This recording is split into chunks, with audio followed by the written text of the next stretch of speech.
Hello and welcome to our show, The Crossover, a show about bridging gaps between Jews and Christians.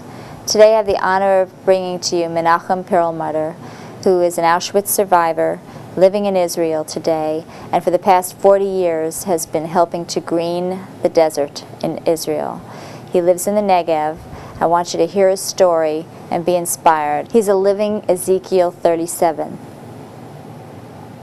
When I got to Beersheba in 1952, that was the first day that immediately I felt that I am an Israeli. And for me, you know, a survivor of the furnace who emerged from the ashes of Auschwitz, it was not only an honor, but also a great privilege that I can be one of the builders of rural Israel, and especially in the desert. This is actually my pride. I'm a member of the executive of the BenGurion University, and I think is that today we have 15,800 students, and I'm always telling them, listen, when I came to the city, the population was less than we have students at the university. So the city is growing. We have the medical center, we have high schools, we have in the last 10 years we got nearly 100,000 Russian immigrants coming to the Negev, some 70,000 in Beersheba, and we have nearly 10,000 Ethiopian Jews, and slowly and gradually they are involved and melted in the society. So you were telling me that you were tell me what you did to help. So you said you did something about helping the Ethiopians come here, or? No, I was involved to try to train them, to support them, to bring them to the we have in the social school, we have to the young Ethiopians who are learning to be social workers. We have also already one medicine doctor who finished the medical school here in Beersheba. We have 600 Arab students in our university, some 200 of them are Bedouins. We have Bedouin doctors, finished here, and in the Beersheba hospital, it's the 900 beds hospital. We have Bedouin doctors. Aren't the Bedouins Jewish? No. The Bedouins are the original Israelis, or? No, the Bedouins are Arabs, and they live here when there was a Muslim invasion to the Holocaust in the 8th century, 780, something like this, when the Ottoman Empire then came here. Then, of course, there was the Crusaders, you know, in 1100s, and Salah ad-Din beat the Crusaders, and since then that was the Ottoman Empire. By the way, in the Negev, in 1948, when the State of Israel was established, lived altogether 18,000 people, 6,000 Jews and 12,000 Bedouins. Today we have over 600,000 Jews, and we have over 100,000 Bedouins living here in the Negev. I was so many years working in the Ministry of Agriculture together with Bedouins, who I was in good friendship with them, and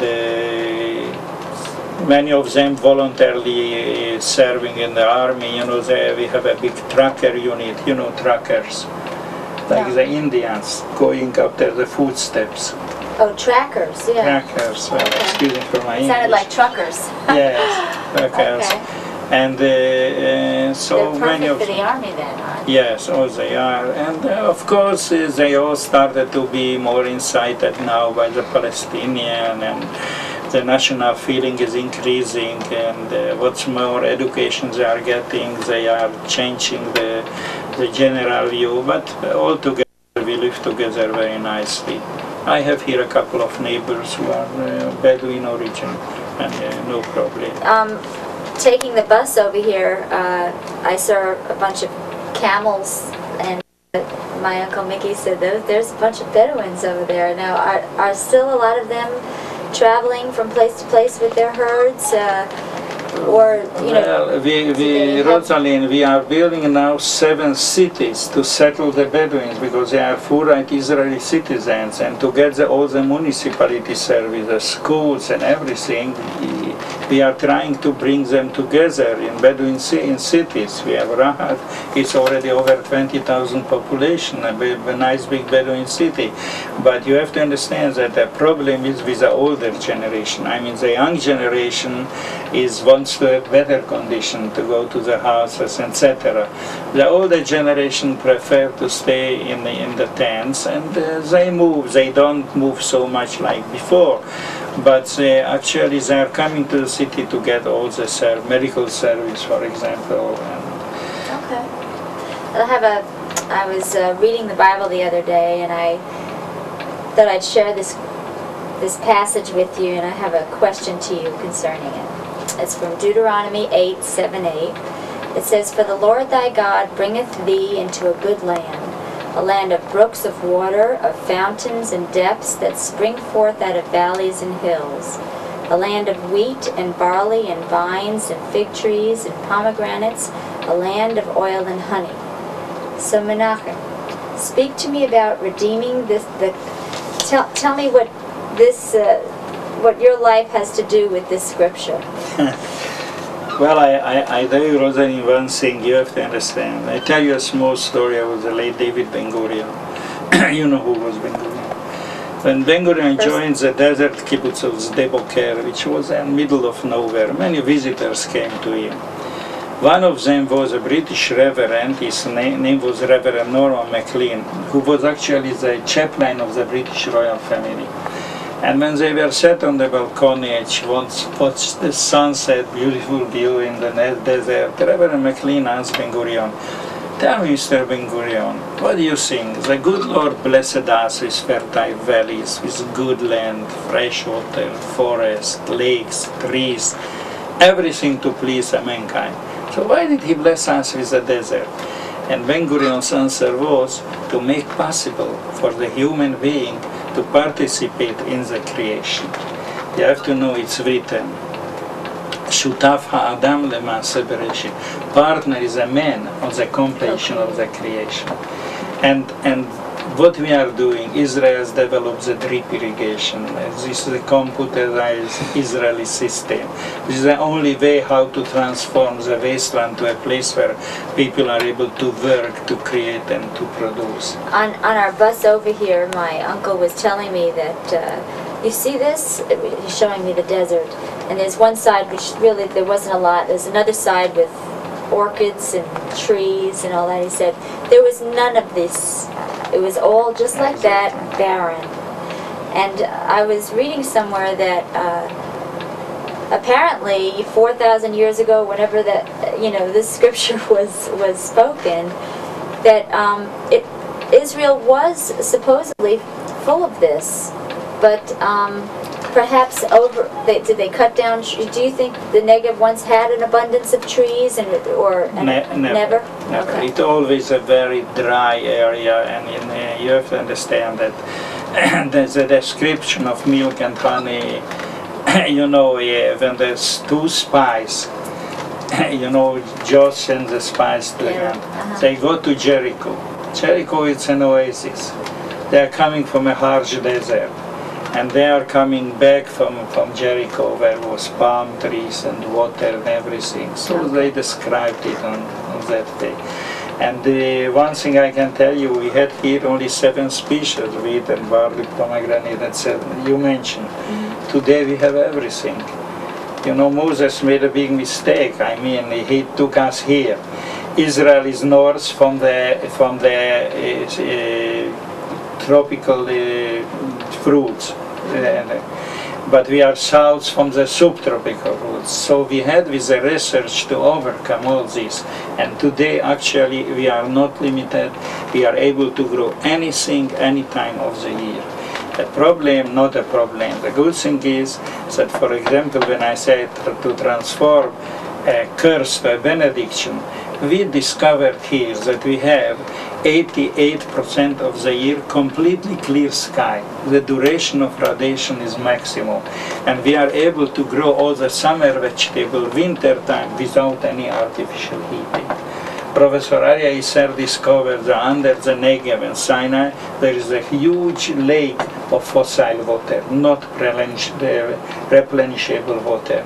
But this water is brackish, salty. Dirty water. Not dirty, brackish. salty. Brackish Salty, it means has a high salt content. Fresh water has, for example, the border limit is 400 milligram chloride per liter. This water has 1,800 milligram chloride, completely brackish. The seawater has 30,000, you know, so that's not even. But thanks to the drip irrigation, thanks to salt-tolerant crops, we increase the tolerance of the crops to the salinity of the soil and to the salinity of the water. And we are able with this water to grow everything, nearly everything. So in other words, it's better that it's salty water. It's better salty water, for example, than the clean water, than the fresh water. Fresh water. I tell you why, because, you know, how to explain. Look, if we people, we are under stress, the glucose in our blood increasing. We produce more sugar. The brackish water creates a stress on the crops, and the melon is sweeter, and the tomato is sweeter, and the dates is sweeter. And kind of like when we get a shot for vaccination. We put the illness in us and it builds up the immunities. Well, it's more or less that, but Professor Yossi Mizrahi develops a new variety of tomato. This tomato has a shelf life of 5 to 6 weeks. You don't have to keep it in a frigidaire. It has a stronger skin. It's very tasty. It's much less liquid. Here in Negev? Yes, yes. So do you have any in the refrigerator? Yeah, you don't have to put in a frigidaire. I mean, do you have some in the house today? Yes. Oh, well, we'll have to But get this one. is actually we grow it winter time. The Negev is working winter time. We saw that you came down, your uncle said it was really, but to see green, the Negev green, you have to come here between October and May. Okay. You understand? When I was 13, for bar mitzvahs, we were always buying, or when people died, we would always plant a tree in Israel. Was it in the Negev that they were being planted? The Jewish National Fund is one of the most beautiful organizations. They planted over 200 million trees in Israel. The land was completely desolate. If you will read the book of Vice President Al Gore, Ecology and Human Spirit, in this book because he's a great fan of the ecology, you know, and he said there is no one in the world place where has been done so much to bring back to fruitfulness desolate land. You have to understand, Rosalind, we live in a tropical country, subtropical country. We have in the Negev, in a good year, we have 6 inches of rain. It's nothing.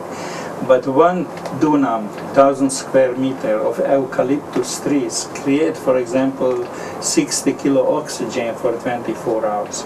So you are there, you breathe much better, and slowly and gradually, these trees, what you said, that you planted as a little girl, helped here the country to change the environment, the feeling.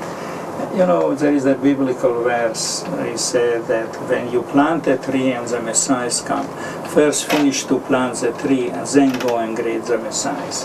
Because it was always a mystical connection, you know, between the people of Israel, the land of Israel, and the God of Israel.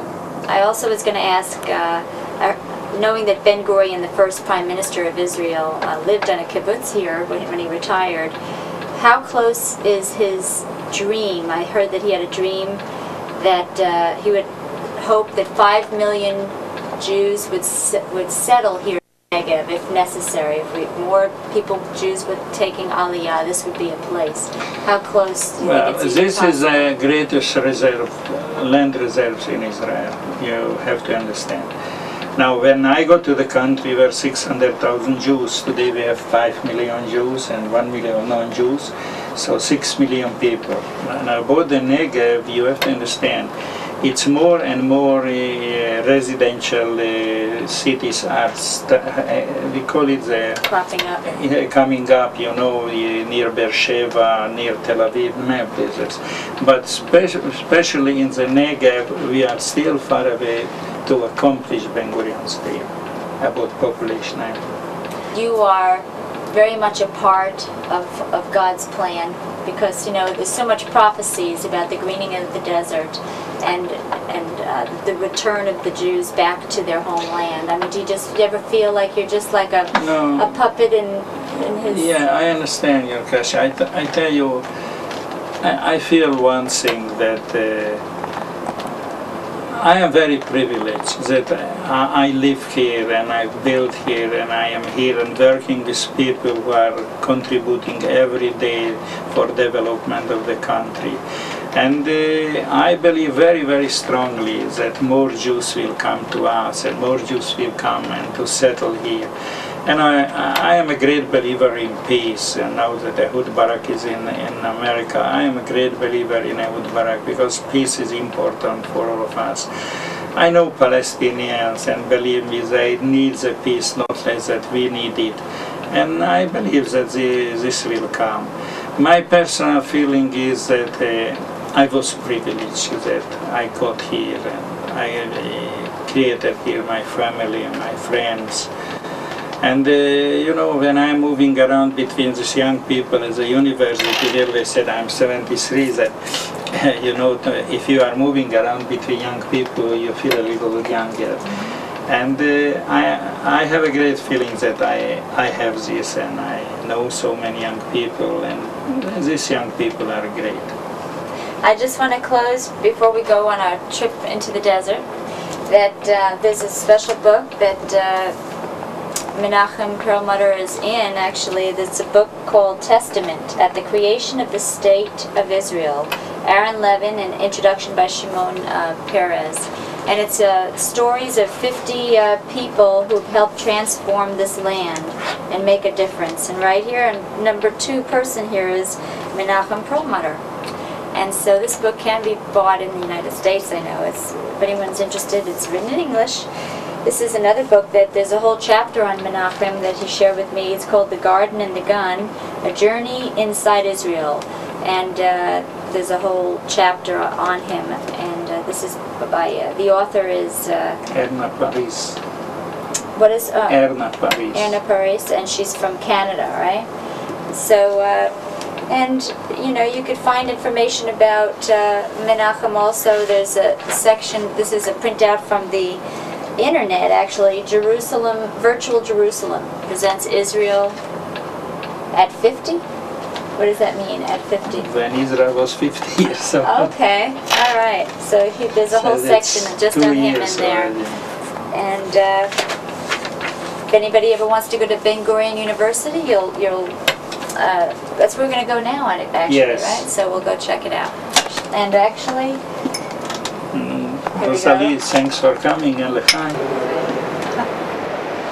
Here we are in BenGurion University in the Negev.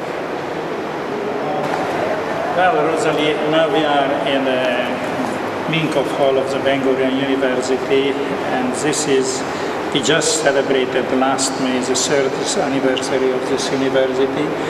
We are the youngest university in the country, and this is the only university that has been established under a government decision.